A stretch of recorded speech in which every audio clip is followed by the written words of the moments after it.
അസ്സലാമു അലൈക്കും വറഹ്മത്തുള്ളാഹി. പരിശുദ്ധമാക്കപ്പെട്ടിട്ടുള്ള പുണ്യ മുഹറം മാസത്തിലെ വളരെ പ്രധാനപ്പെട്ടിട്ടുള്ള 2 ദിവസങ്ങളാണ് ഈ നമ്മളിലേക്ക് കടന്നു വരുന്നത്. മുഹറം 9, മുഹറം 10. മുഹറം 9-ൻ്റെ രാവാണ് ഇന്നത്തെ മഗ്‌രിബോട് കൂടി നമ്മളിലേക്ക് എത്തിച്ചേർന്നിരിക്കുന്നത്.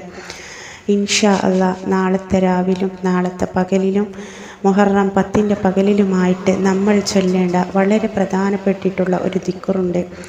ഈ ദിക്റാണ് ഇന്ന് ഞാൻ നിങ്ങൾക്ക് പറഞ്ഞു തരുന്നത്. മുഹറം 9-ൻ്റെയും 10-ൻ്റെയും പകലുകളിലും രാവുകളിലും ഈ ഒരു ദിക്റിനെ ആരെങ്കിലും കൂടുതൽ ചൊല്ലിക്കൊണ്ട് അള്ളാഹുവിൻ്റെ മുമ്പിൽ കൈകൾ ഉയർത്തി അവൻ്റെ ആഗ്രഹങ്ങൾ പറയുകയാണെങ്കിൽ തീർച്ചയായിട്ടും അള്ളാഹു തആല അവൻ്റെ ആ ഒരു ആഗ്രഹം അവൻക്ക് സഫലീകരിച്ചു കൊടുക്കുന്നതാണ്. ജീവിതത്തിലെ പ്രയാസങ്ങളും കഷ്ടപ്പാടുകളും അനുഭവിക്കുന്ന ഒരുപാട് ആളുകളുണ്ട്. ഈ ആളുകളുടെ പ്രയാസങ്ങളും കഷ്ടപ്പാടുകളും പെട്ടെന്ന് മാറിക്കിട്ടുന്നതിന് വേണ്ടിയിട്ട് മുഹറം 9-ൻ്റെയും 10-ൻ്റെയും പകലുകളിലും രാവുകളിലും ഈ ഒറ്റ ദിക്റിനെ നിങ്ങൾ ചൊല്ലി നോക്കൂ.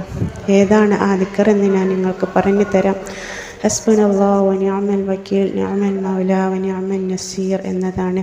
ഈ ഒറ്റ ദിക്റിനെ നിങ്ങൾ പരമാവധി ചൊല്ലിക്കൊണ്ടേയിരിക്കുക. ഇന്നത്തെ രാവ് മുതൽ നിങ്ങൾ ചൊല്ലിക്കൊണ്ടേയിരിക്കുക.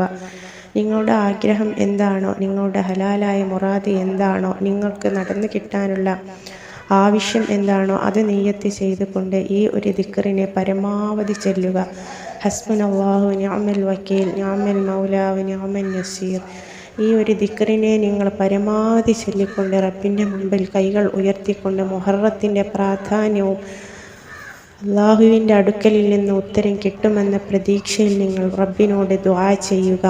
അത് നിങ്ങളുടെ പ്രയാസങ്ങളും പ്രശ്നങ്ങളും കഷ്ടപ്പാടുകളും മാറിക്കിട്ടുവാൻ ഈ ഒറ്റ ഒരു ദിക്റ് ഈ ഒരു 2 ദിവസത്തിൽ നിങ്ങൾ പരമാവധി ആവർത്തിച്ചു കൊണ്ടേയിരിക്കുക. തീർച്ചയായിട്ടും അതിൻ്റെ ഫലം നിങ്ങൾക്ക് റബ്ബ് നൽകുക തന്നെ ചെയ്യും. ഒരുപാട് ആളുകൾക്ക് അവർക്ക് ഫലം ലഭിച്ചിട്ടുള്ള ഒരു അത്ഭുതകരമായിട്ടുള്ള ദിക്റ് കൂടെയാണ് ഇത്. ഇൻഷാ അല്ലാഹ് നിങ്ങൾ ഈ ഒരു അറിവ് മറ്റുള്ള ആളുകൾക്ക് കൂടെ ഒന്ന് പറഞ്ഞു കൊടുക്കുക. പുതിയൊരു അറിവുമായി വീണ്ടും വരാം. അസ്സലാമു അലൈക്കും വറഹ്മത്തുള്ളാഹി.